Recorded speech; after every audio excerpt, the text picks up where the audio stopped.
witchcraft hay là phù thủy đạo vốn là một cái nhánh rất là cổ xưa, và hiện tại bây giờ những các bạn nào theo đuổi tâm lý học nè, thiên văn học nè, triết lý học nè, hoặc là thần học nè, đều có xuất xứ từ phù thủy đạo. Cho nên là cô rất là vui khi mà chúng ta đến đây để nói chuyện cùng các bạn, để các bạn tìm hiểu thêm cái cội nguồn của văn hóa phù thủy đạo.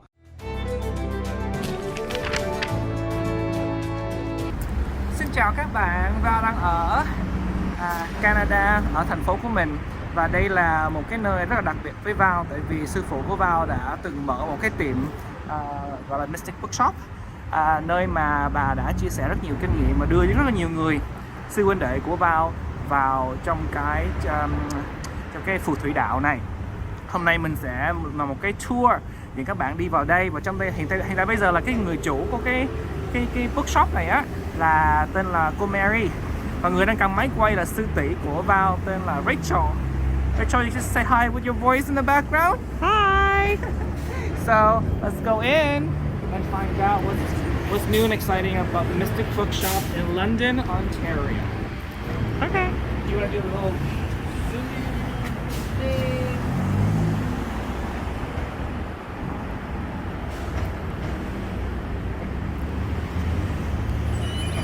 Hello.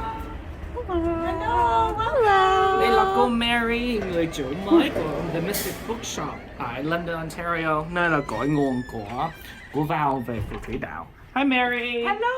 Hello, welcome. So our viewer is very excited to know the roots of our podcast, like where we're from, what we do. So I told them already that this is where we started. Yes. And you are the next generation of the Mystic Bookshop. So can you give us a quick tour? Sure. And then I will ask you some simple question about, what's your take on spirituality these days? What are your best-selling items? Okay. So let's do that. My shall we? pleasure. Okay, well, Okay. welcome. I am so honored to have you here and in this store, which has been in London for over 30 years. And it's had many different owners, and I'm just the latest owner, but I'm so happy to be here. Okay, I'll translate. Cô Mary nói là cô rất là vui mừng chào mừng các bạn đến chương trình này, đến với cái tiệm này. Và cái tiệm này đối với cô là đã có mặt ở thành phố này được 30 năm và đã trải qua rất nhiều bàn tay của những người đi trước, và cô là người kế nhiệm, và cô sẽ đồng hành cùng các bạn, nói về chia sẻ với các bạn một chút điều thú vị về cái tiệm này và về cái cội nguồn này. Okay. Okay, so I'm just gonna walk this. Yeah, so in this store we have a selection of books, and we have candles, incense, and other magical implements. So all the books that we have are to do with spirituality and especially magic practices. And I have all the calendars, the witches' calendars for 2023 here. Date planners telling you all kinds of Sabbath holidays for the year. Okay, let me take a little break here. So, cô Mary nói là ở tiệm này đó, các bạn sẽ thấy được bên này là họ có rất nhiều những cuốn sách liên quan tới tất cả loại các nhánh về những tôn giáo hoặc là về phù thủy đạo.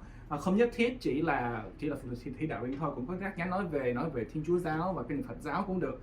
Bạn sẽ thấy có những cái tượng Phật ở đây luôn. Bạn sẽ thấy được là rất là bao quát.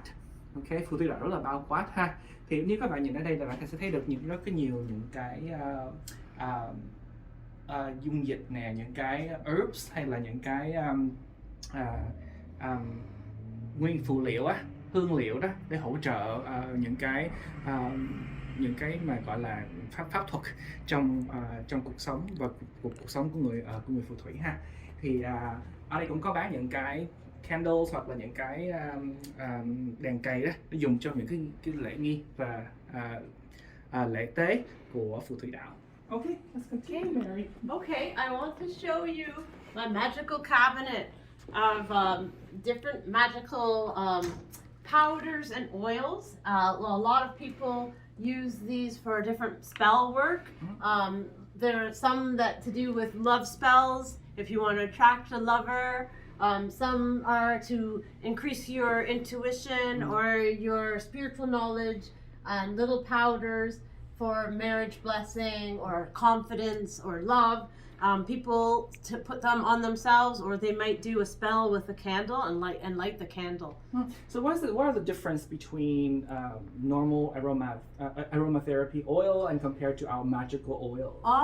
Well, very good question. There's not too much difference. Most of these oils are basically like aromatherapy oils.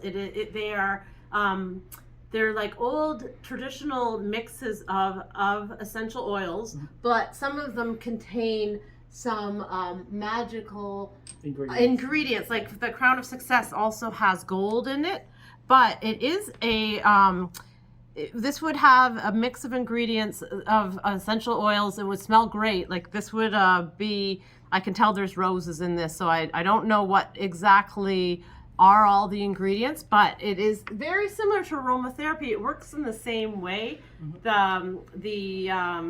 The vibration, I guess you could say, of the plants, they help you in very subtle ways to either increase your health or they just affect us in subtle ways.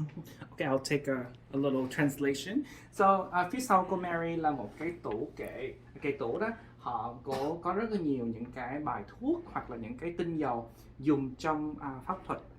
Thì hồi nãy vào có hỏi cô Mary là cái sự khác biệt giữa tinh dầu mà chúng ta thường dùng thấy ở Việt Nam hoặc thấy ở Thái Lan đối với những cái tinh dầu của phù thủy như thế nào. Thì còn nói đa số thì những cái nguyên phụ liệu nó cũng giống nhau, nhưng mà đặc biệt ở đây đó là trong những cái nguyên phụ liệu mà dùng để làm tinh dầu của phù thủy đó thì họ có thêm những cái ingredient hoặc là những cái nguyên phụ liệu nó đặc biệt hơn. Ví dụ như này hồi nãy là cô thấy là bên trong một cái dung dịch đó, cái bình dung dịch đó thì họ sẽ có thậm chí là có vàng nè, có những cái gì đó liên quan tới tâm linh một chút xíu nữa vào trong cái dung dịch oil đó để mà họ dùng để mà làm phép nè.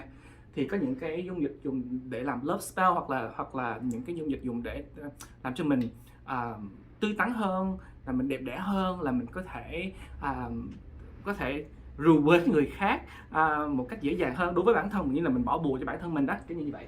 Và có những cái cặp vợ chồng đến đây và dùng những cái dung dịch này để hỗ trợ cuộc sống yêu đương, cuộc sống hạnh phúc, cuộc sống của gia đình chẳng hạn như vậy. Okay. Great, awesome. Oh, and I want to show you my tarot decks here. So this is a selection I have of some tarot decks, and they are used for divination process. Or sometimes people use them just to understand their own psychology, because they are made with very, very, the cards are all about the archetypes we all experience in life. So I have some beautiful decks here. What's your favorite deck? I have one and it's open. Oh yeah, this one is my favorite. It is the Modern Witch Tarot. And it is an updated version of the Rider-Waite, but it's more inclusive because, well, actually it's all women, but it's like the old traditional deck. This has been updated and it's just gorgeous. Wow, it's very heavy, very heavy duty. Heavy duty. It comes with a very decent booklet. I do love the Ten of Swords in this because she's got her iPhone and it's like, the caption is "Everything is fine." It's kind of like, yeah. Oh my god, that's very. Isn't that good? That's very like, you know, the zeitgeist of the time. It is, and I love this one, the Hermit, because it's usually an old man with a lantern, but she's closing her laptop there. She's like, "I'm done." Now, is it true that if you first started out, it's better to get a tarot deck as a gift rather than buy it for yourself? That's what I heard. I think that a lot of people say that, but I say go ahead and buy your own because otherwise you might wait forever and never get it. And I say, you know, to learn, I would use the Rider-Waite or a similar one, and then if anyone gives you a tarot deck, well, that's a very special gift. But if you want to just learn the tarot, you might as well not wait. Just grab one and go because it's a long journey. Because when Rachel and I started, we actually come here. We got a guidance from Jody, and then we bought it for each other. Smart. So we, you know, because we know what was going on, right? So that's really cool. That is very cool. So các bạn thấy là ở đây phía sau của Mary đây là những cái bộ tarot deck rất là nổi tiếng ở Canada, và cũng như là các bạn cũng đã rất nhiều bạn bắt đầu học về tarot card. Thì theo cô ấy nói là tarot card dùng để truyền đạt, để bói toán. để biết được tương lai, hoặc biết được hay là nói chung là giải tỏa những cái tâm lý, những cái vấn đề tâm lý mà mình đang có. It's interesting when you connect the tarot card with divination, but also psychology, because people don't understand. Before psychology, before astronomy, there was astrology, and before that was theology, and it was pagan. Yes. Yes. So it's like, they don't understand, like witches or Wiccan, our pagan culture. We divide into three. We have the divination, and we have the herbologist, which is now the what was called botanist, or what's that word? Yeah, Botanist. Yeah, botanist. Well, and I told my friend all the time, the modern day psychiatrists and psychologists are the old days witches. Witches, yes, exactly, or shamans, right? exactly. Right, and then the botanists or herbalists, they're witches and they're shaman in the past. So it's just a new veil, a new outfit for the time. Absolutely. You do agree? I agree 100%. That is so true. And now we're going back to the old ways because we're realizing some of our Western science don't explain everything and don't help everyone's health. So it's like, let's go back to the old traditions again, and there was so much knowledge there. Because in Vietnamese we have a saying, ở cuối khoa học là triết học, ở cuối triết học là thần học. You say that at the end of the road for science is at the end of science, the road of science is what's that word? And I'm trying to translate here. Philosophy. Okay. At the end of the road for philosophy is theology. Which true. Yes. There you go. So we all agree on this thing. All witches agree. Yes, okay. we do. Cô hồi nãy vào mới nói là theo những câu chuyện hồi nãy mình nói đó, thì cô đã đồng ý là witchcraft hay là phù thủy đạo vốn là một cái nhánh rất là cổ xưa, và hiện tại bây giờ những các bạn nào theo đuổi tâm lý học nè, thiên văn học nè, triết lý học nè, hoặc là thần học nè, đều có xuất xứ từ phù thủy đạo. Cho nên là cô rất là vui khi mà chúng ta đến đây để mà nói chuyện cùng các bạn, để các bạn tìm hiểu thêm cái cội nguồn của văn hóa phù thủy đạo ở bất cứ nơi đâu, không nhất thiết ở Canada chẳng hạn như vậy. Okay. Next, get it away. Next. So I wanted to show you a selection of some of our magical herbs. Some people use these for health, for making tea, smoking some. Some are used in baths, or just for making little spell charm bags. So there's some more of them over here. And I apologize, it's a little dark. I blew a fuse. Can you bring your favorite herbs and just show us? Oh, okay, yes. Okay, my favorite herbs. Oh, these are incense, resin incense. Yeah. I love dragon's blood is my favorite. Okay, can we go over the light so we can see it? Yes, and it's you'll often see it in sticks, but in a resin, it's like this. And what do you use this for? And you burn this. So in this case, you would need like a charcoal tablet like this to get it going. And then you just put that in. What's fun to do is to use a little mini cauldron. Oh, wow. And they're perfect for there. And then you put that in and it smokes and it smells so good. And then what's this, what do you use this for? Now, dragon's blood is used in a lot of magic, but a lot of people also buy that for relaxing. It smells great, but you can't really smell it in its resin form. But interestingly, a lot of parents that have autistic children buy this specifically because it seems to calm them. It's got a very, very calming, earthy smell that works wonders on autistic children when they're like having too much going on. So yeah, that's very calming. I'll take over. Đằng sau phần này nữa là mình sẽ thấy cái quầy này là những cái kệ để những cái hương liệu khô dùng trong pháp thuật. Và cô Mary nói là trong những cái số hương liệu khô này đó thì cô thích nhất là dragon blood, dịch là tiếng Việt là máu của rồng. It is a plant or? Yes, it's a plant. It's a type of tree. Actually, I think it grows in Thailand. Oh, okay. Probably has a different name, but it's when they cut the tree, it bleeds like blood comes out. Okay. Mình cũng không biết là cổ nói ở đây là cái cây gì, nhưng mà nếu mà nói về tiếng Anh đó là cây máu rồng.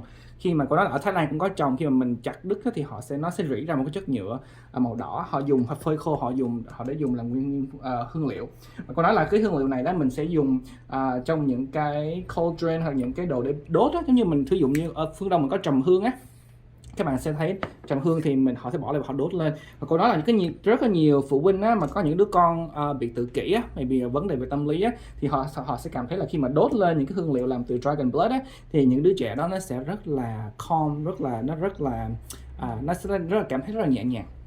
Okay, take it to the next part. Okay, well, I want to show you some crystals down here, and I know that there's a long tradition of crystal use, like in Thailand, all over the world. People are really drawn to different colors, and they have a lot different healing properties. Amethyst is a nice one here that kind of helps you elevate your vibration and get a little more in tune with your intuition here. I love lapis. That's one of my favorites too. That is for your throat chakra. So for when you need to say an important truth and maybe you're shy about it, that's a good one. So for non-believers, they say that, what are you just believe in a stone and energy? So what do you have to say to the non-believers? Well, I love that question because sometimes I say that color affects us. A color is vibration and sound too. And if you go into a room that is an unpleasant color, you feel it right away. You feel, even a non-believer, like, I don't like this color. It affects your mood. And sounds affect your mood, music affects your mood, and to me the crystals are like pure vibrations. So some people say that like attracts like. So for instance, if you wanted to attract love, perhaps you would carry rose quartz because it has the vibration of the heart chakra. So it can't hurt because you're going to get your chakra in line with that, and then it can't hurt. And so that's what I tell people. And even if it's just pretty to look at, sometimes to see something beautiful is good in itself. Okay. Ở đây là những cái quầy đựng những cái viên đá bán quý hay là đá quý đó, các bạn sẽ thấy ở dạng thô hoặc dạng tumble, dạng mà họ mài kỹ một chút, nhẵn một chút ha. Thì theo Val thấy là cái chỗ này đó thì cô Mary nói là cô rất là thích những cái mỗi cái viên đá đều có một cái ý nghĩa riêng và những cái nó hỗ trợ những cái năng lượng riêng. Và Val có hỏi cô là đối với những người mà không tin vào năng lượng của đá đó thì cô có những cái lời nói như thế nào? Cô nói là rất là dễ hiểu, tại vì trong tâm lý học mình thấy là những cái màu sắc cũng sẽ ảnh hưởng với tâm lý của chúng ta, thậm chí là những cái thậm chí là mình nghe nhạc nè, hoặc là mình đi nhìn ngắm một bức tranh, nó sẽ ảnh hưởng tới tâm lý của chúng ta. Thì tại sao những cái viên đá này, những cái màu sắc khác nhau, những cái năng lượng khác nhau đến từ mẹ Gaia, từ lòng đất, thì tại sao nó không có thể ảnh hưởng của chúng ta một vấn đề nào đó, thì dựa trên năng lượng mà thôi. Okay, I also talk about in my podcast. I was saying our DNA is a wave. Oh yes, right? Yes. The ocean is a wave. Yes. Energy is a wave. Yes. Sound is a wave. Yes. So of course it will affect us, right? Of If course. the moon gravity can affect the tides and also our emotion, then why does not stone can not affect our energy? Of course. Because if the sun is thousand of light years away or something, and the wave, that energy, that light energy is a wave coming down to Earth. That gives us life. Yes, Yeah. and we absorb that. So of course stones in a way is, and people often forget that the Earth is a planet. Yes. Yeah, it's our home is a planet. So it also have its own breathing, life, and thing, because energy is not born and not created, not destroyed. Not destroyed. So that's what I talk about in my podcast a couple of episodes ago. We talked about that already. That's So I love how here we kind of like It we combine, we fuse that concept together to Yes. different minds. We talk about that. So that's really good. That's how I see it Okay, too. your next Okay. section. Well, I have my incense is here, and all different scents for various whatever mood you want to set, or if you want to do healing. And some of them are magical formulations, which I buy from an occult shop, such as protection or money drawing or go away evil. Yeah. So I think here, this is in Asia. We use incense a lot. Yeah. We use for praying. We believe that whatever you pray, your thoughts, your energy, your request will follow the smoke and rise to the sky and rise to heaven, and and it will deliver your message to whatever God you believe in. Yeah. So is that different when it comes to that? I think it's when did this same. happen? Because with the West and East kind of difference or similarities. I think it's exactly the same. And I came from a Catholic tradition, and they use incense in the church.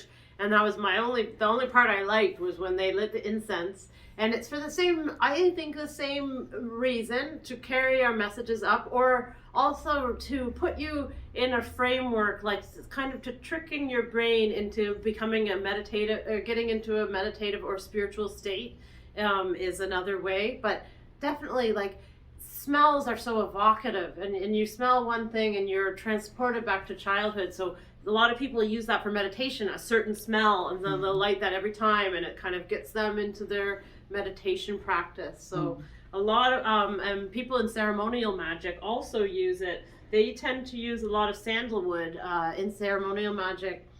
I'm not too sure why, but yeah, everyone has their different smells for sure. Thì ở đây là các bạn thấy là rất là what's your favorite? What's your favorite? I have to show. Oh, you know what? It doesn't sound great, but my favorite is benzoin. It is a plant. It's not Can we see yeah. the thing? Here, let's light one too. Đây là các bạn thấy đây là những cái loại nhang khác nhau của phù thủy đạo, là họ dùng rất là nhiều mùi. Ở đây mình có là eucalyptus nè, mình có bạc hà. Sorry, không phải bạc hà. Thanh diệp hay khuynh diệp, các bạn thấy không? Thì vào có hỏi là cái sự khác có cái sự khác biệt nào giữa nhang tập tục cúng kiến và khấu thành khẩn, hay là lạy lộc, hay là cúng kiến của người Việt hay là của người Á Đông mình có khác với những cái tinh thần của phù thủy hay không? Khi họ dùng nhang ở phương Tây thì cô nói là không có sự khác biệt. Cô nói là cái mùi vị á, cái thính giác của mình nó rất là đặc biệt. Cái mùi vị nó sẽ đem chúng ta vào một cái trạng thái khác, và có thể là khiến cho não chúng ta đi vào một trạng thái tâm linh hơn. Ok, và thường những cái này là họ dùng vào trong cái lễ tế, những cái lễ nghi, hoặc là dùng simply, đặc biệt nhất, đơn giản nhất là dùng để ngồi thiền đối với phù thủy đạo. Các bạn thấy là phù thủy đạo, cái nhánh này nó rất là rộng, và họ sẽ bao dung rất là nhiều những cái kiến thức và những cái lễ nghi của tất cả các văn hóa trên thế giới, từ xa xưa tới đến hiện tại bây giờ.